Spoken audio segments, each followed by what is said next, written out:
Kita perlu tahu siapa Maryam ini. Kenapa Maryam alaihissalam dia dijadikan dalam syariat kita dan diyakini oleh orang beriman adalah pemuka wanita pertama ahli surga. Kalau cirinya disebutkan di dalam Al-Quran, dalam surah Maryam dan surah Al-Imran, bahwasanya dia ahsanat farjaha. Sifatnya Maryam itu, dia sangat menjaga kesucian kemaluannya. Disebutkan cirinya bahwasanya Maryam alaihissalam tidak pernah berinteraksi dengan laki-laki asing. Cirinya selalu ada di rumah, di dalam rumah, dan dia selalu fokus setiap hari hanya fokus di mihrabnya, tempat dia ibadah. Itu cirinya Maryam alaihissalam. Dan saking taatnya kepada Allah, tiap hari setelah bangun tidur, dia mandi, dia pakaian yang bersih, lalu dia beribadah kepada Allah. Itu aja kerjanya dari pagi sampai malam, setiap hari begitu. Karena mulianya dia, tidak pernah interaksi dengan laki-laki yang bukan mahramnya, maka Allah menurunkan di dalam rumahnya Maryam, di kamarnya, makanan dari surga. Allah menjelaskan itu dalam Al-Quran, bahwasanya waktu Nabi Zakaria alaihissalam, yang merupakan paman daripada Maryam ini, itu menanyakan kepada Maryam waktu masuk ke mihrabnya, ada makanan buah-buahan. Dan waktu itu di Palestina, buah-buah ini nggak ada di Palestina. Allah jelaskan, Zakaria mengatakan, "Anna laki hada?" Dari mana kau dapatkan ini hai Maryam? Qalat huwa min indillah, inna Allah yarzuqu ma yasha'u bighairi hisab. Kata Maryam, ini dari sisi Allah. Allah memberikan rezeki siapapun yang dia inginkan tanpa hisab. Kata ulama, karena Maryam betul-betul menjaga hubungannya dengan Allah, sampai-sampai karena menjaga kesuciannya tidak mau interaksi sama laki-laki yang bukan mahramnya. Jadi kalau Maryam keluar dari rumahnya itu jadi bahan perhatian orang-orang karena tidak pernahnya interaksi dengan orang. Dan ini juga yang Allah sebutkan tentang ciri bidadari di surga. Ciri salah satunya adalah dalam surah Al-Waqi'ah, surah Ar-Rahman disebutkan, atau dalam surah Ar-Rahman tepatnya, lam yatimithunna insum qablahum wala jan. Mereka tidak pernah disentuh oleh laki-laki jin ataupun laki-laki dari manusia. Jadi mereka tidak pernah disentuh sama sekali. Allah ciptakan utuh, yang menyentuhnya nanti suaminya ahli surga. Gara-gara kebaikan ini, kemuliaan ini, Allah subhanahu wa ta'ala tiupkan ruh Nabi Isa di rahimnya.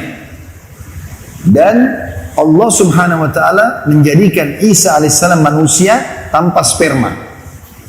Tanpa sperma. Jadi betul-betul Maryam tidak pernah disentuh oleh laki-laki. Allah SWT sucikan dia sekalian sampai dia meninggal alaihissalam tidak pernah disentuh oleh laki-laki. Tidak ada suaminya.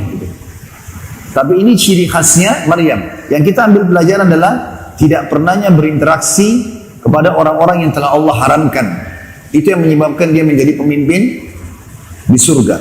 Dan subhanallah, di alam kita pun yang hidup ini tidak ada laki-laki yang akan menikahi seorang wanita dan diketahui wanita tersebut tidak pernah mengenal laki-laki yang bukan mahramnya, maka dia tidak akan ragu untuk menikahinya.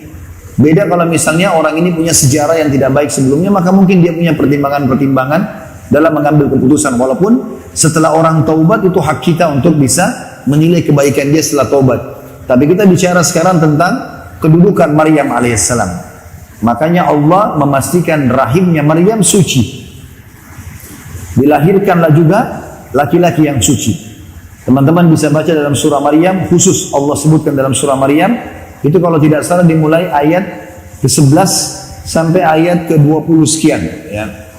Itu menjelaskan tentang prosesi Maryam, bagaimana dia hamil, dengan cara Jibril AS datang, kemudian meniupkan ruh di rahimnya, lalu kemudian melahirkanlah dia. Dan saking tidak pernahnya dia interaksi sama orang-orang, sampai waktu dia keluar dalam kondisi perutnya pun besar, dia takut jangan sampai orang menilai dia berzina karena dia hamil. Maka Allah subhanahu wa ta'ala menjelaskan dalam surah Maryam, disuruh Jibril mengatakan kepada Maryam, kalau kau lihat orang-orang, bilang kau sedang berpuasa untuk Allah, jadi saya tidak mau menjawab siapapun hari ini. Sampai dia melahirkan, dia bawa bayinya, orang-orang di negerinya semua bertanya, wahai Maryam, dari mana kau bisa seperti ini? Bawa bayi, ayahmu bukan orang jahat, ibumu bukan seorang pelacur, dia kau dari keturunan baik-baik. Ayahnya Maryam namanya Imran. Kalau teman-teman baca surah nomor 3 dalam Al-Quran, surah Al-Imran, Al artinya keluarga, Imran ayahnya Maryam alaihissalam, dari keluarga yang baik-baik. Ibunya juga orang baik sekali, gitu kan? Orang yang soleh dan soleha. Maka dari mana kau bisa dapat bayi ini? Maka Maryam disuruh oleh Allah SWT oleh Jibril, tunjuk bayi itu, suruh dia bicara. Maka bicaralah Isa alaihissalam dalam buayan. Ini yang membuat Maryam alaihissalam menjadi pemuka, pemimpin wanita di surga. Karena dia menjaga kehormatannya. Ingat saudariku muslimah, kapan anda menjaga hubungan dengan baik, tidak mau disentuh kecuali kepada laki-laki yang halal, maka Allah akan mendatangkan juga laki-laki yang seperti dengan anda, yang insya Allah laki-laki itu juga baik, yang juga menjaga kehormatannya.